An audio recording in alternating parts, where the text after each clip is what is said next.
Lesson 8, Selection Sort. The selection sort algorithm is relatively simple and works like this. Given that we have an array of entries, search for the smallest element and swap it into the first position. For this explanation, we show the entry that we are testing in gray and highlight the sorted entries in white. After this, we search the remaining elements for the next smallest element and swap it into the second position. Continue by finding each next smallest element and swapping it into the next position until the array is completely sorted.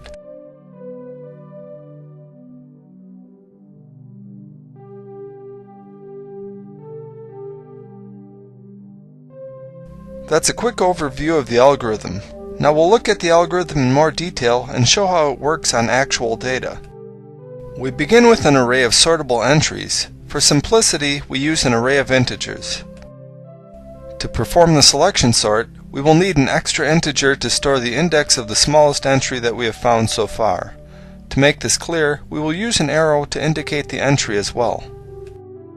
We start by looping over all of the entries and setting the integer index to each smaller entry that we find.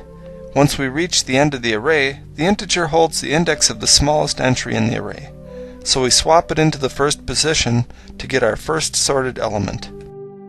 Next, we initialize the second entry as our smallest and test it against the remaining entries.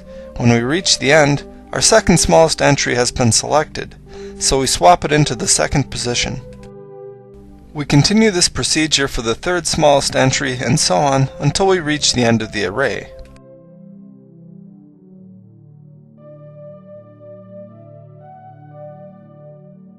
At this point, all of the entries are sorted and the algorithm is finished. Finally, we look at the C++ implementation of the selection sort. This code is available on our website on this lesson page, where you can copy and paste the program into a simple console project to test it for yourself.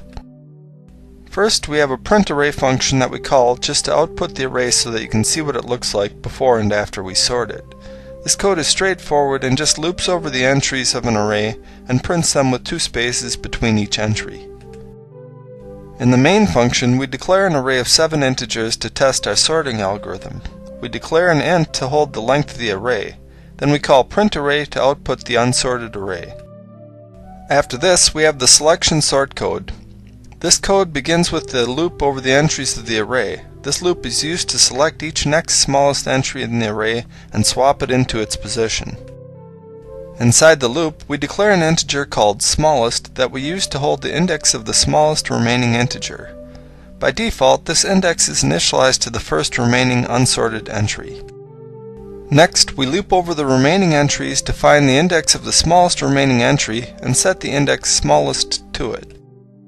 Once we have the index of the smallest remaining entry, we swap it into its position. These 3 lines accomplish the swap. Looping over each of the entries in the array finishes the algorithm. Of course, we don't need to iterate over the last entry of the array because a single entry is automatically sorted. With the sort finished, we print the array again to show that it was sorted. Executing the program, we see the array before and after it was sorted.